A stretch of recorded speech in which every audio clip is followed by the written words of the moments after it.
A Knight's Move by Jane Orr. Checkmate.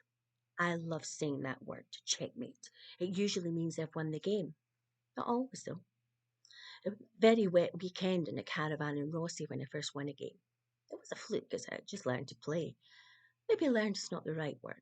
I shall say I was told the basic rudiments of it. It was too wet to go anywhere. The rain was torrential and all my clothes were damp. I was bored. So were the kiddies in the next caravan. We spent 5 minutes at the window waving and making funny faces at each other. There was no TV in the van, so out came the selection of board games: Snakes and Ladders, Ludo, and a very interesting chess set. I always wanted to learn chess, but he told me I was not clever enough to play chess. That hurt, really hurt. He said it was best I stick to the easy games or even a game of cards like Snap, as I liked that, but I'd not to shout Snap. There was no need for it, and it really annoyed him. Lots of things about me annoyed him. The new dress I got for the wedding looked like a tent on me. My new haircut made my face look too chubby and it aged me.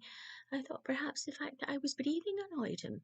I, on the other hand, was always complimentary, supportive, and a bit in awe of him. Now I can't think why. That whole weekend was just a disaster. I even went in the huff when I stepped outside to sing Singing in the Rain.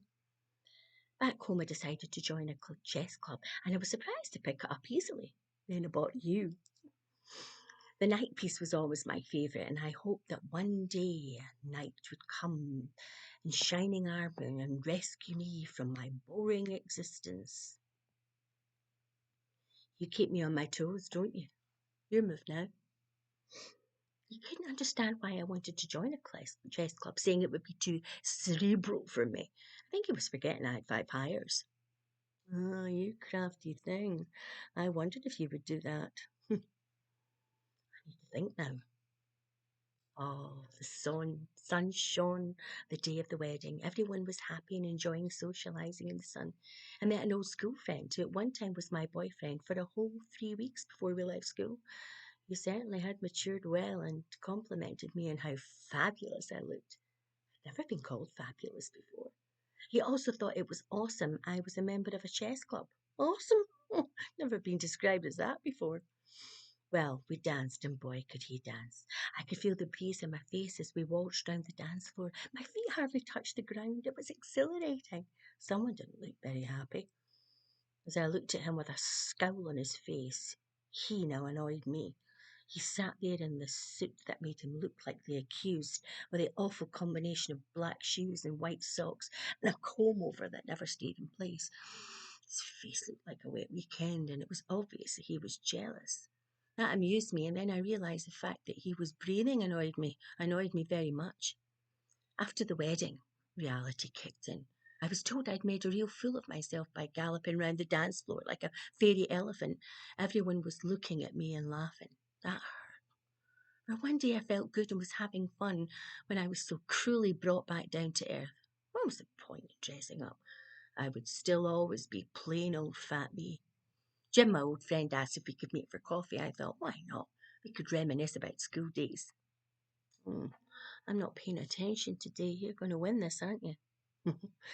Meeting John in the coffee shop when I woke up and I could at last smell the coffee. I felt more alive in that 2 hours than I had for a very long time. I thought fat women couldn't wear nice things or dance or even play chess. Does fat affect intellect?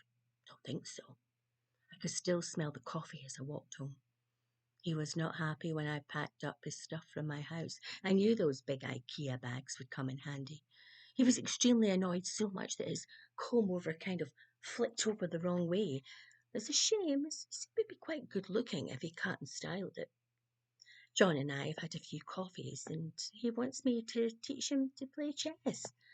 He will come to my house and I can teach him, and if he gets tired of chess, we can always play gin rummy or even snap. Somehow I don't think he'll bother too much if I shout, Snap! Oh, you little beast, you've won.